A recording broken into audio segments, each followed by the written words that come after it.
16장 1절에서 13절 말씀인데 8절 우리 함께 합독합니다. 누가복음 16장 8절 함께 합독합니다. 시작. 주인이 이 옳지 않은 청지기가 이를 지혜 있게 하였으므로 칭찬하였으니 이 세대의 아들들이 자기 시대에 있어서는 빛의 아들들보다 더 지혜로움이니라. 아멘.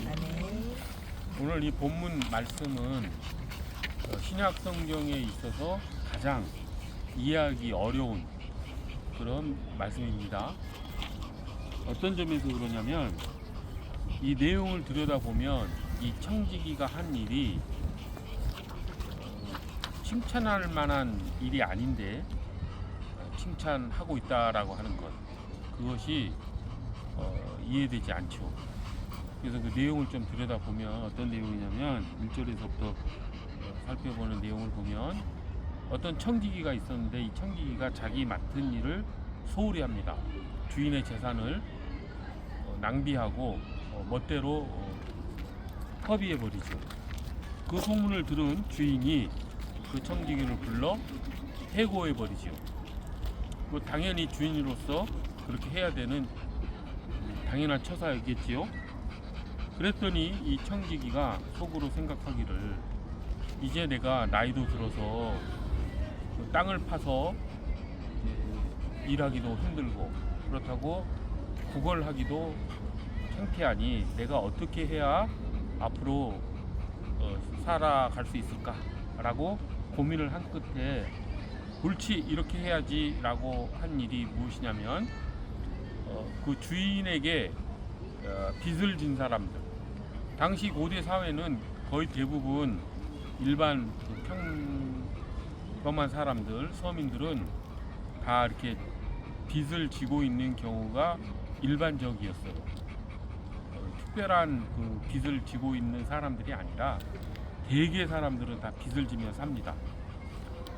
그래서 이 청지기가 이제 생각하기에 그 사람들의 그 빚을 좀 깎아주면 그 사람들이 내가 청지기에 은퇴하고 나서도 나를 잘 대해주겠지라고 하는 생각으로 그 채무자들을 하나하나 불러들여서 그 빚을 깎아줍니다. 본문에 나와 있기는 이제 당신은 얼마의 빚을 지고 있습니까? 물어보니까 한 채무자가 저는 올리브 기름 100리터 더 될 거예요 아마. 하여튼 올리브유 1000리터를 부채로 가지고 있습니다 라고 하니까 그래서 반으로 툭 깎아줍니다.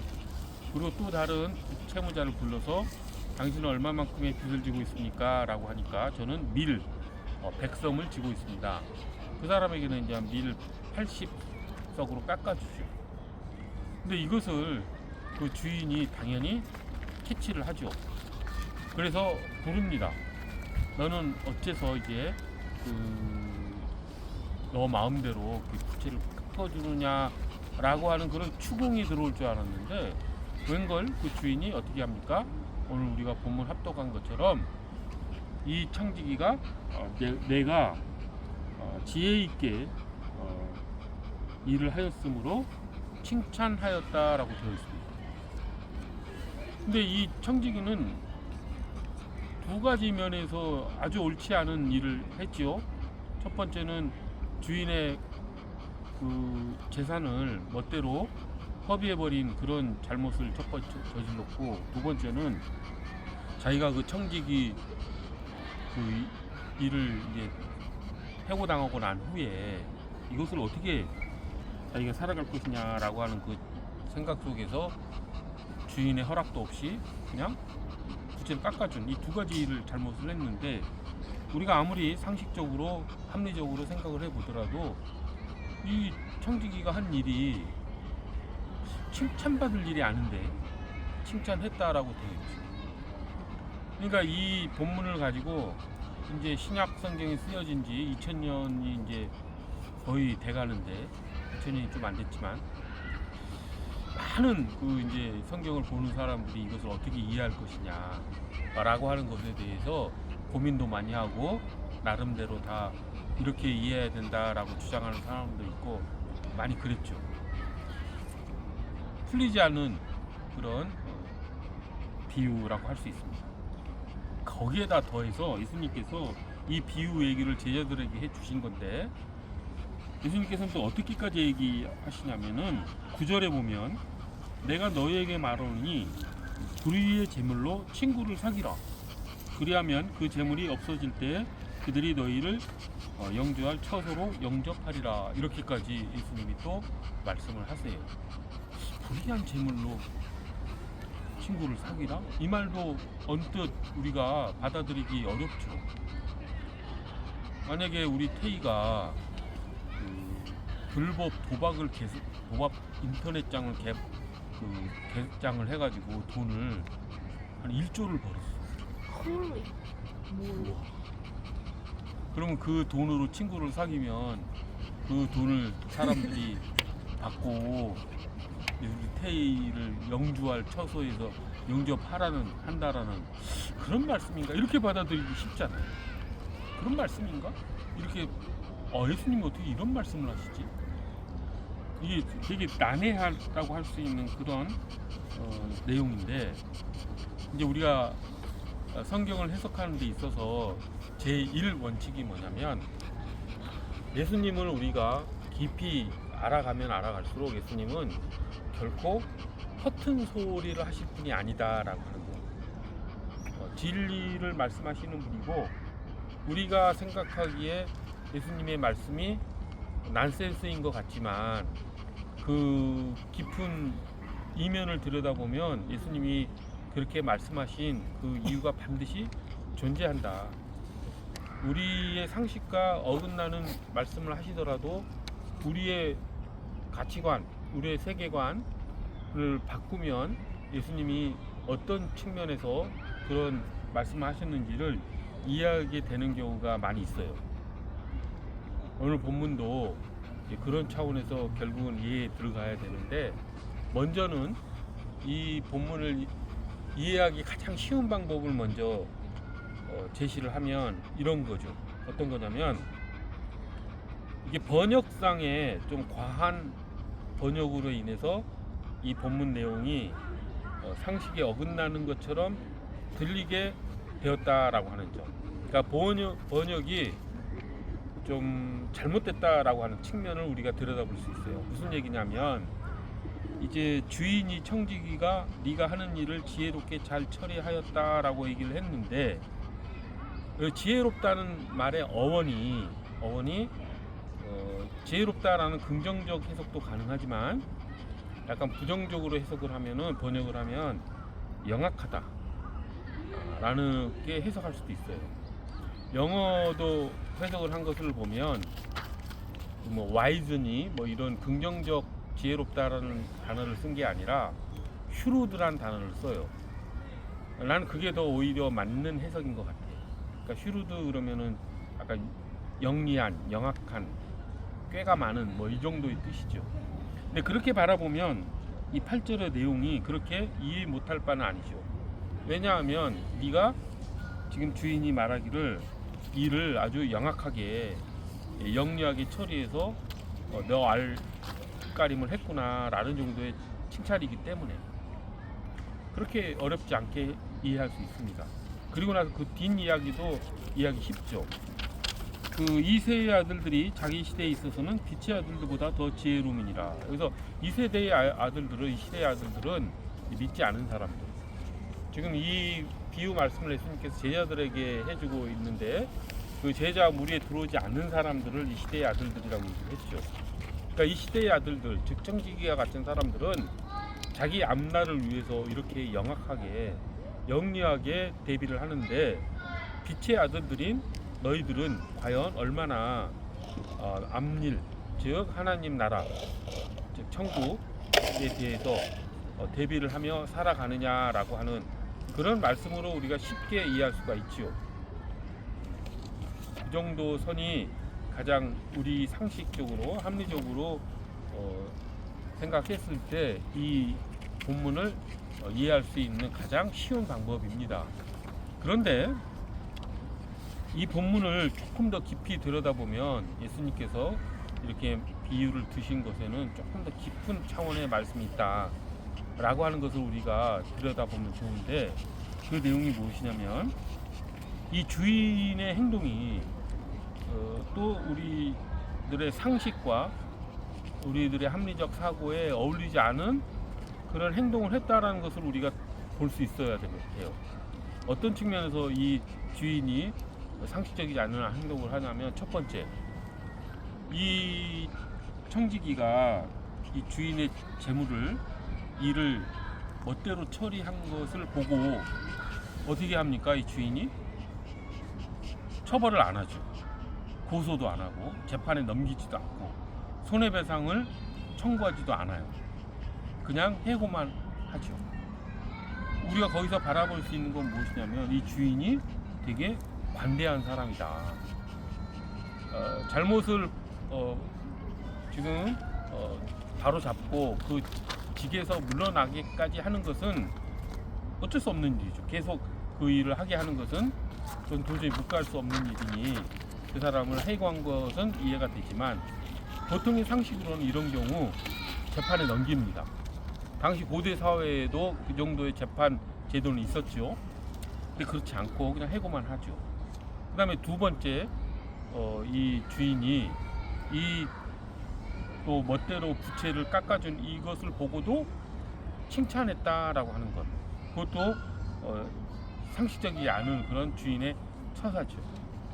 여기서 이제 우리가 좀 이 비유 이야기의 깊은 내면을 들여다볼 수 있는데, 이 주인이 칭찬한 것이 과연 단순히 이 청지기가 영악하게 자기 미래를 나쁜 방법을 통해서 부채를 주인의 허락 없이 깎아주는 방법으로 영악하게 처리함으로써 자기 미래를 대비한 것을 칭찬한 것이 아니라, 이 주인은 이 청지기가 무엇을 의지했는지를 파악한 거죠. 그러니까 이 청지기가 지금 자기의 그 미래를 다 맡겨버릴 수 있게끔 하는 근거를 어디에다 뒀냐면, 이 청지기는 그 주인의 관대함에다 자기의 나머지 인생을 다 걸었다는 거죠. 그러니까 이 청지기가 지금 이 부채를 자기가 쓸 때, 깎아주는 부채 증서를 쓸 때 과연 이 일을 그 주인이 모른다라고 생각하지 않았을 것입니다. 알 수밖에 없죠. 실제로 알았죠. 그럼에도 불구하고 이렇게 과감하게 주인의 허락도 받지 않고 이렇게 부채를 깎아줄 수 있었던 것은, 내가 그렇게 하더라도 주인은 그것을 크게 문제 삼지 않을 것이라는 것을 알았던 거죠.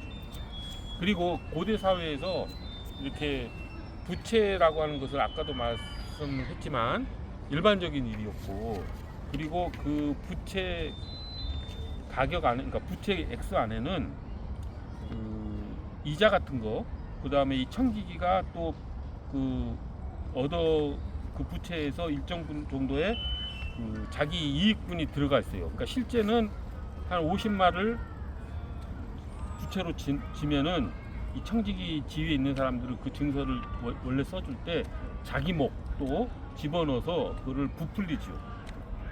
그러니까 부채를 깎아준 것이 그 평민들, 그 부채를 진 사람들의 입장에서는 되게 자비로운 일이고, 그 청지기가 선한 행동을 했다라고 하는 것을 그 사람들은 느낍니다. 근데 그것은 곧바로 누구한테? 그 주인에게 이게 당연히 투영이 되겠죠. 그래서 부채를 깎아준 주인까지 다 칭찬하게 되는 그런 구조를 이 청지기가 만든 거예요. 그러니까 아무도 그 부채를 깎아준 것을 그렇게 나쁜 일이라고 바라보지 않죠. 그리고 이 주인도 악독한 사람이 아니기 때문에 그 부채를 원래 증서를 바꾸지 않죠. 그 서민들이, 부채를 진 사람들이 이 부채를 깎아준 행위를 자비로운 행위로 인식하기 때문에, 이 주인이 또 원래 자비로운 사람이기 때문에 부채 깎아준 거에 대해서 그대로 용인할 것이라는 것을 이 사람은 알았다라고 하는 것이죠. 그러니까 이 청지기가 정말 잘한 건 뭐냐면, 그 주인의 성품을 잘 알고 그 주인의 성품에 자기의 인생의 나머지를 다 의지했다라고 하는 것, 의존했다라고 하는 것, 그게 진짜 잘한 거죠. 그게 진짜 지혜로운 것이죠. 그것은 단순히 영악하다, 영리하다 차원을 넘어서 이 사람이 그 주인의 모든 것을 다 신뢰하고 있다 라고 하는 것을 파악한 그런 지혜로운 사람이었다라고 하는 것이죠. 그래서 그렇게 칭찬을 한 것이고, 예수님께서 이 비유를 굳이 이렇게 드신 이유도 우리가 하나님과의 관계 속에서 어떤 관계를 맺어갈 것인가에 대한 출발점을 우리에게 제시한 것이라고 할 수 있습니다. 사실 우리가 그 하나님과의 관계를 맺을 때, 우리가 하나님의 자녀가 될 때 그 첫 출발점은 거의 99.9999%가 나의 필요 때문에 그렇게 시작을 합니다. 하나님은 그렇게 하나님과의 관계를 시작하시는 경우가 99.999%라고 하는 것이죠. 그러니까 예수님께서 지금 이 불의한 청지기 비유를 통해서 말씀하시고자 하는 첫 번째 의미는 무엇이냐면, 너희 제자들도 이 옳지 않은 일을 한 청지기가 한 일처럼 하나님을 완전히 신뢰하고 그분에게 너희의 인생 모든 것을 다 맡길 수 있는 그런 의존의 마음, 의지의 마음으로 하나님의 자녀의 자리로 나아오라, 이렇게 말씀하신 거라고 하는 거죠. 그것을 하나님께서 지금 예수님께서 이 비유를 통해서 말씀하셨다라고 하는 거예요. 그런데 우리가 이제 그러면 하나님은 우리의 필요를 충족시켜 주시는 그런 하나님으로 끝인가? 그건 아니에요. 지금 불의한 청지기 비유를 우리가 들으면서 한 가지 또 느끼는 게 뭐냐면, 아무리 그렇다 하더라도 이 불의한 청지기는 불의한 청지기이거든. 이 사람이 우리 신앙의 모델링이 될 수는 없거든. 뭔가 마음 한켠에는 불의한 청지기가 지혜롭게 자신의 모든 인생을 주인한테 걸었구나, 그래 잘했구나, 그렇게 생각할 수 있지만 완전히 이 불의한 청지기의 일에 우리가 다 동의는 할 수 없죠. 나도 이렇게 불의한 청지기처럼 해야 되겠다라는 그런 생각까지 들지 않죠. 그것이 왜 그러냐면, 이 불의한 청지기가 그 주인과의 관계가 어떻게 돼야 되는 쪽까지 가면 더 좋겠습니까? 회복되는 관계로. 그러니까 자신의 이익만을 위해서 그 주인을 의존하는 단계를 넘어서 그 주인과의 관계가, 청지기의 관계가 다시 회복되고 다시 상호 신뢰의 관계로 넘어가는 관계로 이야기가 진행이 됐더라면 우리는 이 불의한 청지기를 더 공감할 수 있었을 것입니다. 근데 거기까지는 나가지 않죠. 그러니까 우리 신앙도 마찬가지라는 거죠. 우리 신앙도 처음에 시작할 때는 우리의 필요에 의해서 하나님과 관계가 시작되지만, 거기서 만약에 우리의 신앙이 끝나버린다면 그건 뭔가 완성되지 않은 그런 좀 뭔가 미진한 그런 생각이 드는 신앙이라고 하는 것이죠. 그럼 하나님께서는 그 이상을 이제 바라보시는데 그것이 무엇이겠습니까? 그것은 우리의 필요, 우리의 어떤 욕구, 우리의 어떤 욕망을 넘어서는 하나님과의 관계를 하나님께서는 바라신다라고 하는 것이죠. 예수님께서는 그것을 위해서 십자가에 못 박혀 돌아가셨다라고 하는 것, 그게 기독교 신앙이죠. 하나님께서는 그렇게 우리의 필요에 의해서 우리의 관계를 시작하시지만 나중에는 정말 순수한 관계로, 정말 아버지 하나님과 그 아버지 하나님의 자녀와의 관계로 우리를 이끌어 내신다라고 하는 것입니다. 제자들도 그랬죠. 예수님의 12제자들도 처음에 예수님과의 관계를 맺는 것은 그리 순수하지 않았습니다. 제자들도 예수님을 처음에 왜 믿었습니까? 예수님의 능력을 보고 믿었죠. 예수님의 그 깊은 영성을 보고 저분은 나의 그 기대를 충족시켜 줄 수 있는 분이다. 당시 12제자들이 예수님을 따르던 시기에는 모든 유대인들의 꿈이 있었고, 그 성경에도 약속된 그 언약을 믿었는데, 그것이 무엇이냐면 메시아가 오실 것이고, 그 메시아는 이스라엘을 이 지상에 다시 왕국으로 세우셔서 이스라엘 백성들을 통치하실 것이다라는 기대를 가지고 있었죠. 현세적이고 정치적인 그런 메시아에 대한 기대가 있었고 제자들은 그런 예수님을 기대했었죠. 그래서 예수님을 믿었습니다. 그런데 어땠나요? 예수님은 십자가에 그냥 못 박혀 돌아가 버리시고 말았죠. 그러니까 제자들이 생각했던 그런 메시아가 아니라는 걸 제자들은 알았죠. 그래서 제자들이 다 어떻게 합니까? 예수님이 잡히시던 날 다 도망가 버리죠. 자신들의 기대가 깨져버리기 때문에.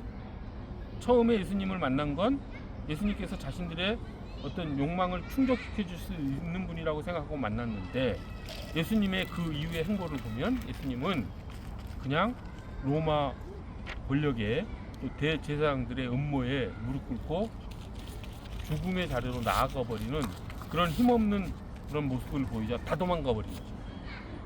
그렇게 해서 제자들은 예수님과의 관계가 끝나버리죠.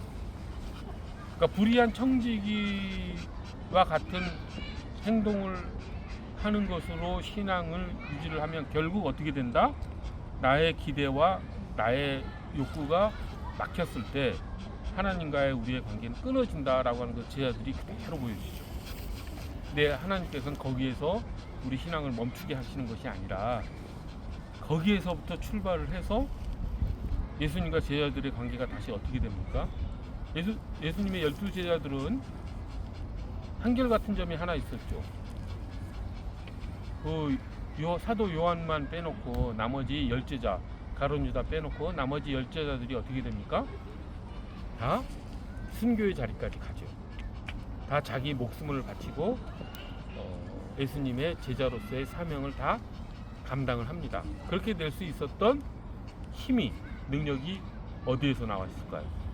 예수님을 순교하기까지 믿는 믿음, 그 이상의 순수한 믿음은 찾기 어렵겠죠.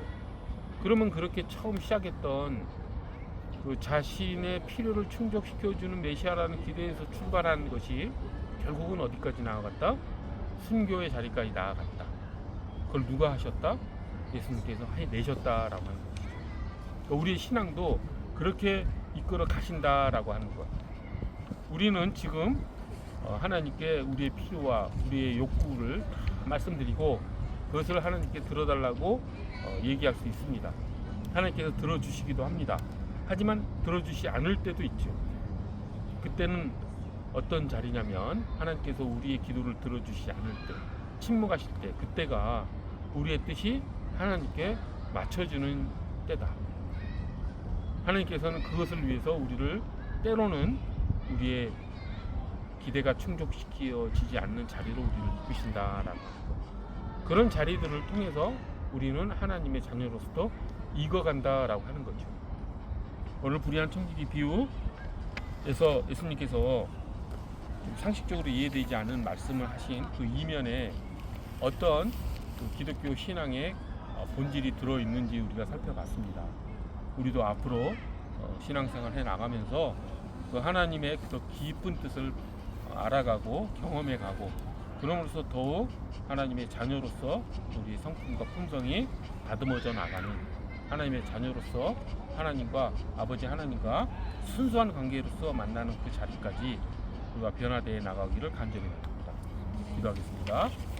거룩하고 자비로우신 하나님 아버지, 하나님께서 우리의 모든 필요를 들어주시고 우리의 욕망과 우리의 성취 의식을 다 아시는 하나님, 그 하나님께서 우리의 필요를 충족시켜 주시기도 하지만 때로는 또한 우리의 뜻이 전혀 먹히지 않는 그런 때가 또한 있음을 저희가 고백합니다. 하나님께서 침묵하시는 때도 있으심을 우리가 또한 고백합니다. 하나님께서 어떻게 이런 일을 있게 하셨는지 우리가 하나님을 원망하고 하나님을 불평하는 때도 있음을 저희가 경험으로 하나님께 고백합니다.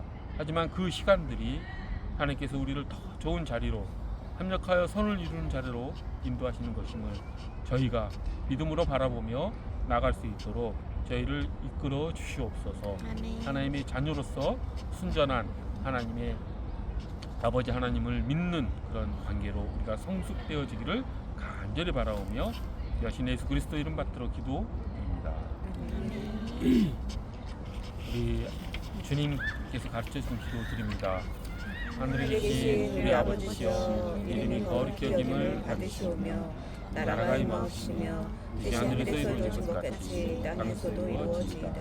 오늘날 우리에게 일용할 양식을 주옵시고 우리가 우리에게 죄 지은 자를 사하여 준 것 같이 우리의 죄를 사하여 주옵시고 우리를 시험에 들게 하지 마옵시며 다만 악에서 구하옵소서.